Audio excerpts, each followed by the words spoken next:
Hi, Amara. I'm here with your comments from Open Body Night. It's going to be a little bit haphazard because I'm reading from everybody's notes here, but I'm going to try to synthesize it a little for you. So first of all, bravo. It's so fun to see your submission. Fun to see sort of your different interests and kind of your background come and bring out this sort of fusion style of theatricality and contemporary dance. So that was really cool.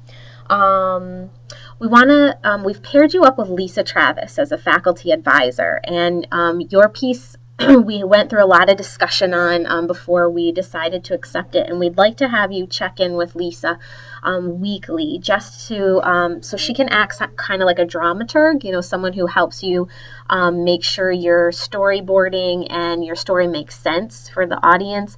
She can also help you with sort of synthesizing the character roles with the physicality. I'll talk about that in a little bit, but if you wouldn't mind, after you receive this video, just touching base with Lisa so that you guys can sit down or make a plan about how you're going to connect with her, that would be fantastic.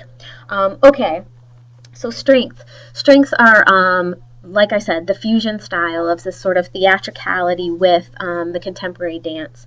We also loved the whimsical idea of bringing the toys to life. It sort of brings you into this fantasy realm, which can allow for some really cool movement material. We thought that your dancers committed nicely to the movement and did a nice job executing the movement that you gave them. We think that the theme can easily be developed into something that the audience will really love as well.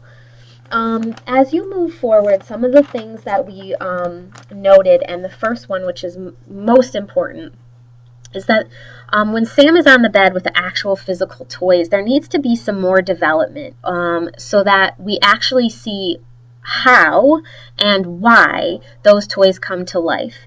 And we need to see how Sam manipulates the toys in order to introduce each toy's movement vocabulary.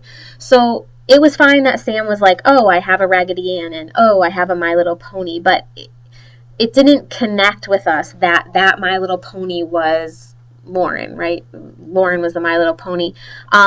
Movement-wise, I wasn't really sure. The only reason I was because you told us at the beginning. So Sam needs to actually work the toy, and then there has to be some sort of response in the dancer so that we know that those things connect. Yeah? And I think that will help start your story. So you need to define what's happening up front more. There needs to be a lot more development with Sam, like tons of development with Sam. Because when you put a prop out there and you have several, those props become other dancers, and they're really useless unless you do everything in your power to incorporate them into the dance. So that brings me to my second thing. How is the bed and the toys, how are they going to continue to be something that's important to the story? Do you change the spacing? How do you want this world to be uncovered, right? How do you have Sam enter and exit or manipulate this world as you go, right? It needs to be something more than Sam has toys that come to life. What's there, yeah? The second major point that we'd like you to work on, and that Lisa can help shed some light onto, is about creating a movement style for each character and then really showing the differences. So right now, we know Mariah's a Barbie and she has stiff arms.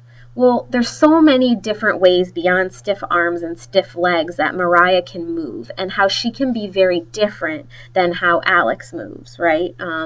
What's Alex? A teddy bear, right?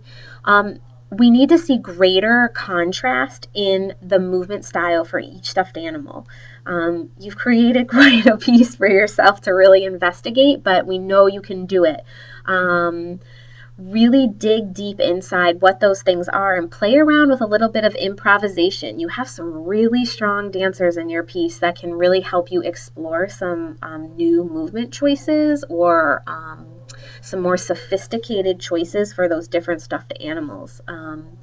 But all in all, totally cool. We're really excited to see where it goes. Be sure to check in with Lisa. She's going to be your faculty support system, okay? And of course, if you have any questions, you can always get in touch with any of us. We're more than happy to help. So congratulations.